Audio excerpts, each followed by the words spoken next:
Coach, a great team win tonight on both sides of the court, offense and defense. What would you say to the fans or the media who suggest that the notion is that we play better defensively without Trae Young? We've been working, defensively for a while. It's an everyday thing, and it's something you have to do as a team. And obviously, the game that Dyson had tonight was unique. I don't want to ever take those for granted. But there were some individual matchups tonight and some coverages that I thought we did a pretty good job executing. When we didn't, they took advantage of it, and I think you saw a stretch like that as well. But by and large, when our defense is solid, it gives us a chance to run. And that's when even if we're not running for layups or open shots, we're just better offensively when we're connected. Just quickly, is Zach still on a minutes restriction following that ankle sprain? Is Zach still on a minutes restriction? What's your question beyond that? Is he still on a minutes restriction? Yeah, there's those things. I mentioned that one time because there was commentary about, his performance when he came back. But I think that's something that our health performance talks about. I'm not going to get into guys' health. Appreciate the question, though. I understand. Of course.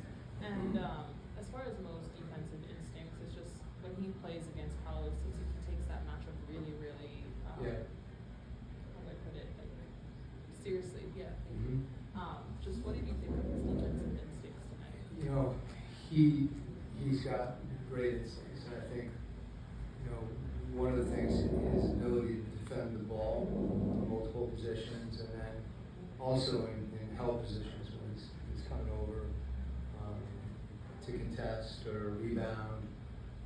That's something else that you see, making a weak side block or getting a rebound in the crowd. I think that's been a big thing for us, especially against Orlando, the way that they offensive rebound. That was a point of emphasis, and obviously that's something that Mo excels at. We're part of all our guys in their minutes.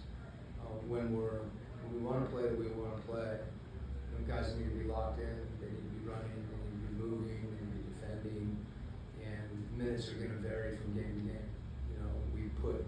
We had a bigger lineup in, and they went small, so we subbed on that for a matchup, and that's going to be the case in a lot of games, one way or the other.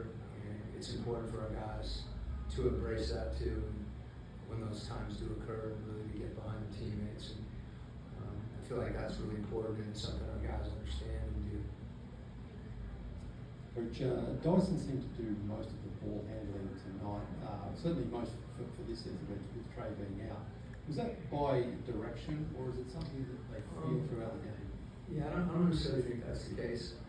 Like you look early in the game, Nikhil was bringing it a fair amount. I think when you play a team that has Jalen subs on it, the way that he pressures the ball, to have multiple handlers makes sense. And, we trust Dyson in those situations, particularly when he gets rebounds and we run.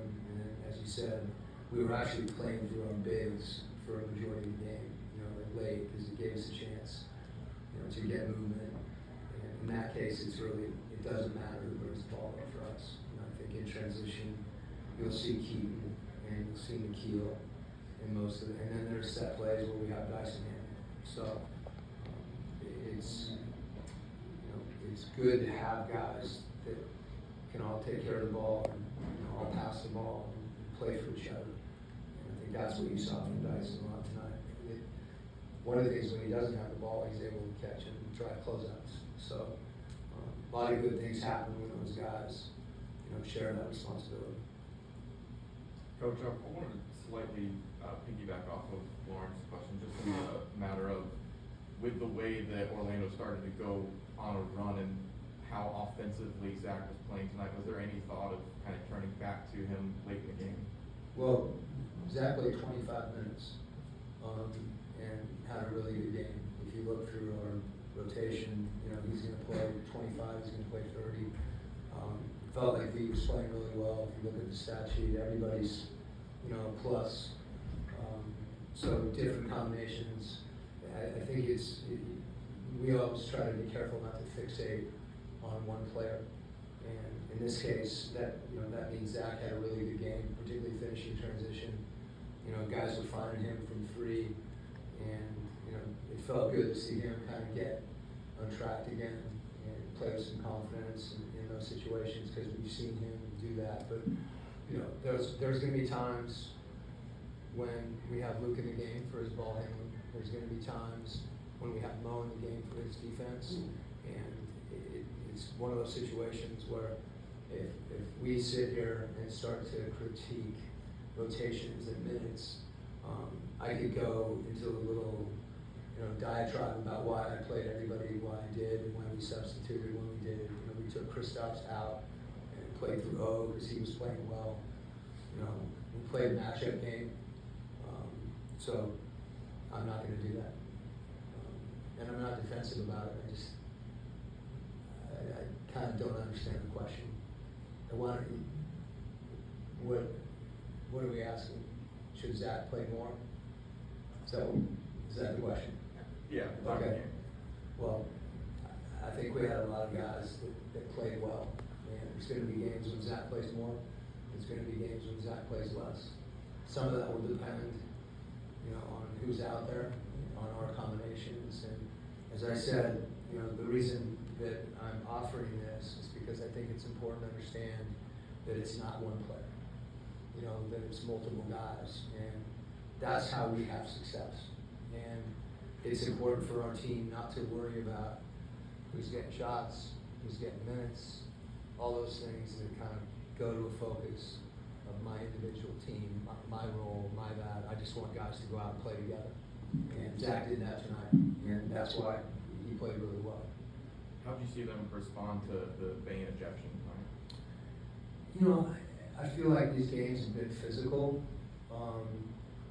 and I don't think I think we continued to play the way we were playing. When the game got harder for us is when we fouled, and we didn't get stops. We're taking the ball out of the net, and they're able to set their defense, and their physicality becomes more of an issue. So, I think whoever they have on the floor, he's obviously an excellent player. I don't know that impacted the game. As I said, I think when we got stagnant offensively and didn't move the ball, and we had some breakdowns defensively, that's when we sputtered. And that's when we made the comeback. There was a couple times we were up 20 and we just couldn't sustain that, and then they cut into it. So I think it's a good game for us to understand that and how this team needs to play together to be successful. There were a lot of free throw attempts on both sides, but it was the most you've had in the game for about a calendar year. It was 42. What kind of leads to that? What kind of led to that today?